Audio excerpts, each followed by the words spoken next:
Federal NDP party ਦੇ leader Jagmeet Singh ਉਹ ਸਾਡੇ ਨਾਲ ਲਾਈਨ ਤੇ ਹੈ। ਅਸੀਂ ਉਹਨਾਂ ਨਾਲ ਕੁਝ ਸਵਾਲ ਜਵਾਬ ਕਰਾਂਗੇ। ਸੋ ਜਿੱਦਾਂ ਉਹਨਾਂ ਨੇ ਹਰ ਪਾਰਟੀ ਇਲੈਕਸ਼ਨ ਤੋਂ ਪਹਿਲੇ ਪ੍ਰੋਮਿਸ ਕਰ ਰਹੀ ਹੈ ਮੋਰ ਜੌਬ ਟੂ ਦ ਕੈਨੇਡੀਅਨ, ਇੱਦਾਂ ਹੀ ਜਗਮੀਤ ਸਿੰਘ ਜਿਹੜੇ ਕਿ ਲੰਡਨ ਸੀਗੇ ਉਹਨਾਂ ਨੇ ਵੀ ਪ੍ਰੋਮਿਸ ਕੀਤਾ ਕਿ ਲੰਡਨ ਏਰੀਆ 'ਚ ਮੋਰ ਜੌਬਸ ਕ੍ਰੀਏਟ ਕੀਤੀਆਂ ਜਾਊਗੀਆਂ। ਸੋ ਅਸੀਂ ਕੁਝ ਸਵਾਲ ਹੈ ਉਹਨਾਂ ਤੇ ਰੱਖਦੇ ਹਾਂ, ਉਹਨਾਂ ਕੋਲ ਰੱਖਦੇ ਹਾਂ ਜਗਮੀਤ ਸਿੰਘ ਕੋਲ। Jagmeet, thank you for taking up my question. Jagmeet, my question is, as you promised that more jobs for the London area or Canadians, we say that Canadians need more job.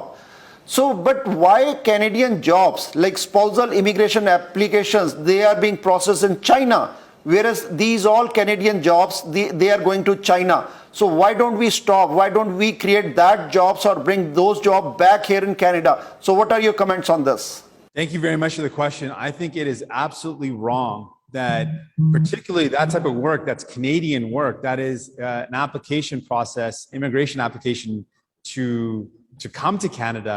That should be work that's happening in Canada. That should be a Canadian, that should be in fact a public job done by our public service, without a doubt. It is wrong that that's being outsourced. That is not the right thing to do. That's sensitive information. That's important information. It should remain in Canada. Canadians should be doing that job. I would go even further and say that should be public service jobs who should be trusted with that type of privacy and that type of information. So absolutely, we need to make sure that jobs remain in Canada.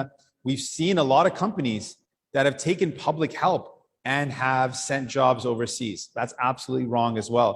And we would crack down on that. We do not believe any company should take public money and then offshore their jobs, take them out of Canada.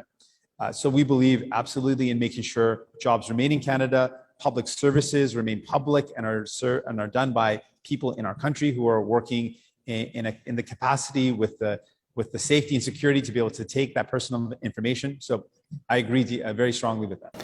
Jagmeet, my next question to you is like of a contractual marriage fraud. Lot of cases are coming up from the region of Punjab also. Many kids are here. So this is going on since long time. I have some figures like 3,600 Punjabi youths, they were being duped of 150 crores, means $25 million in last 5 years. Why don't Canada deport those con brides or grooms, those who take huge money from Punjabi youth in name of contract marriage? If tomorrow you will be the Prime Minister, how will you clean this kind of a mess of a fraud marriages? Thank you for the question. There have been a lot of problems in our immigration system. We've known for a long time there's been backlogs where families have not been able to be reunified. We know that there's been a lot of delays in spousal reunification. We need to make sure we've got an immigration system that works, that's transparent, that's clear. Part of the problem is having adequate staffing so that the cases can be dealt with in a meaningful way and in a timely way.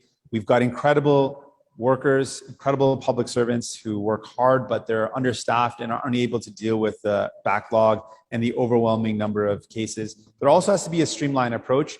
And when it comes to fraud, we obviously want to do everything possible to stop any case, any form of fraud, whether it's in the immigration system or any other part of our Canadian landscape. We want to make sure that there isn't anyone abusing the system. And so we should always be vigilant about ending any sort of practice like that.